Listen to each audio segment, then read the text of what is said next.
బైబిల్లో రాయబడింది. ఎవరంట?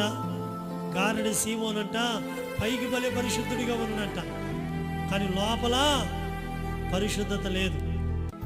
బైబిల్లో రాయబడింది, పై పరిశుద్ధతను దేవుడు చూడడు. ఏం చూస్తున్నాం? ఆయన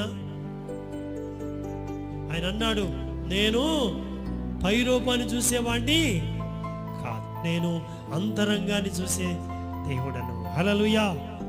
అందుకే బైబిల్ రాయబడింది, హృదయ శుద్ధి గల వారే ధన్యులు, వారే దేవుణ్ణి చూస్తారు. హృదయాన్ని శుద్ధి చేసుకోవాలి కానీ పై రూపాన్ని శుద్ధి చేసుకోవద్దని కాదు. ముందు హృదయాన్ని శుద్ధి చేసుకోవాలి, పై రూపాన్ని శుద్ధి చేసుకోవాలి. ఆ రోజు శాస్త్రులు పరిచయులు ఏం చేస్తారంట? గిన్నె వెలపట శుద్ధి చేస్తున్నట్టు కానీ గిన్నె లోపల శుద్ధి చేయటం లేదంట. ఈరోజు కూడా చాలామంది దేవుణ్ణి నమ్మిన బిడ్డలు పై